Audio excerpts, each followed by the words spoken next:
Moon Mondays, it's that time again. Let's talk about unleashing your feminine power through astrology. I'm Sheridan, your go-to astrology life coach, sharing this week's woman-centered astrology, empowering you to use astrology to realize your potential.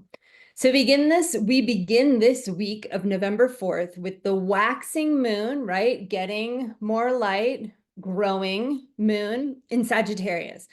The moon meets up with Venus today, which is a big event in the Venus cycle. So I want to talk about the Venus cycle for a moment.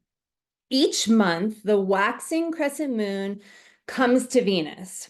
And this meetup each month signifies Venus moving through a gate, a specific chakra. This month, this moon and Venus meeting, we arrive at the heart chakra gate, right? This means we have a month of focusing on reclaiming the power of love for ourselves.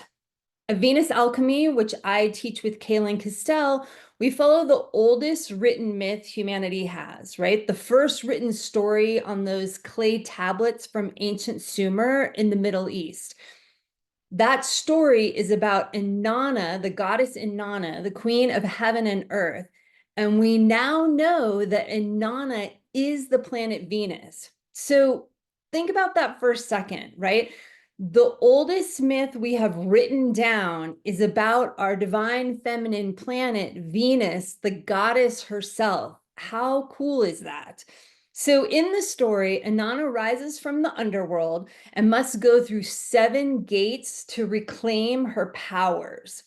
She had to relinquish those powers on her journey down into the underworld through 7 gates, which happened in an earlier part of the cycle. We are currently in the part of the story where Venus is reclaiming her power at her heart chakra.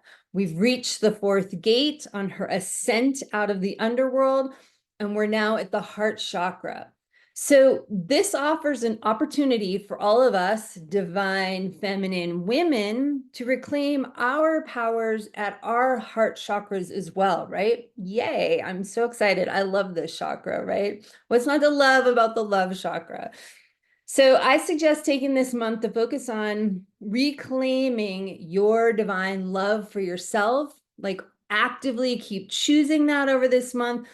And I like to create little reminders for myself so I don't like forget where we're at. And so I put a green gem. I have this malachite crystal and a green candle on my altar. So each morning when I'm sitting in meditation or even when I'm just walking by, it reminds me like, oh yeah, we're in the heart chakra. Let's keep focusing on that for the month. Because it's easy to like set intentions or, do different things. And then like, oh, within like a day, it's just gone and out of our minds. So I'm a big fan of having like a touchstone, some kind of a reminder to help you stay focused on the energy that we're with right now. So also, if you have clear skies tonight or tomorrow night, go outside to see that new baby crescent moon close to Venus, right? It's so beautiful. It's so powerful to see. Share your intention for what you're reclaiming, your divine love for yourself to the moon and Venus in the evening sky. It's a little after sunset when you'll be able to see them. And it's just a powerful practice to go and connect with Venus and the moon and the sky. And it's a beautiful sight. So that's my suggestion. Tomorrow, the moon leaves Sagittarius and enters Capricorn, and we move from a fire sign moon into an earth sign moon. So my question to you is, how does that feel to you? What do you notice as we make this transition? Like what comes up for you, right? I'm always wanting to encourage all of us to connect to what do we feel with the astrology, because that's what's really true for us, right? Capricorn is a grounded energy with a focus on practicality and what works. It carries an ancient wisdom, like a grandmother who's been around the block lots of times and knows how to get things done. On Wednesday, the sun reaches 15 degrees of Scorpio, and we are exactly halfway through the season of fall in the northern hemisphere and spring in the southern. We're at the exact midpoint between the September equinox and the December solstice. So this is considered the astrological point of Samhain, right? That Celtic holiday I spoke about last week in my Moon Mondays when I was talking about Halloween, because that's the popular time to celebrate Samhain. But astrologically, it's when we reach 15 degrees of Scorpio, when we're at that midpoint of the season. On Thursday, the moon meets with Pluto and then enters Aquarius. And this is a powerful point in the sky right now. Pluto is ending its time in Capricorn for good. It will move into Aquarius on November 19th permanently. The moon passing by this changing signs outer planet further activates Pluto's composting actions, transitioning from Capricorn into Aquarius, right? So just kind of that idea of what are we composting around like our structures and our foundations of Capricorn as we move into what will we be composting in Aquarius, which is like has that humanitarian focus as well as technology and kind of seeing that bigger picture, but also the shadow of that is like the detachment, right? That's what needs that composting of just like checking out, spiritual bypassing, right? These are all kind of shadows of Aquarius. So remember, Pluto's the planet that helps us to look at our shadow beliefs so we can heal them and grow and evolve, right? So my suggestion would be just feel into what this energy brings up for you today.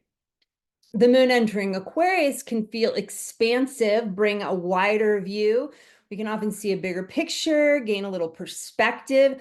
Aquarius helps us detach from the plugs we just keep plugging into to keep ourselves like overcharged and jacked up, right?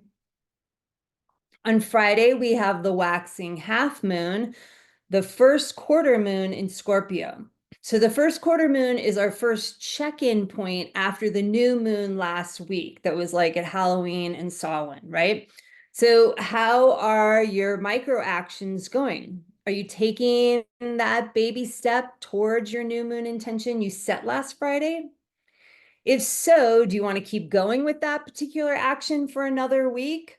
Or if you haven't been able to keep that action, how do you need to shift your micro action for this week to come? Do you need to make any adjustments in order to keep moving yourself towards manifesting this new moon's intention you set for yourself, right? It's not about just setting intentions and then just like magically they happen and manifest for us. I think that's what there can be a little too much focus and emphasis on that magic part. It's really about setting an intention of what you want to focus on for the month, but then taking these baby steps on a weekly basis, taking real concrete, there's Capricorn action to making the intention come true for yourself. So I like the phases of the moon as those check-in points to see like, okay, how's the action I'm taking? Is that working?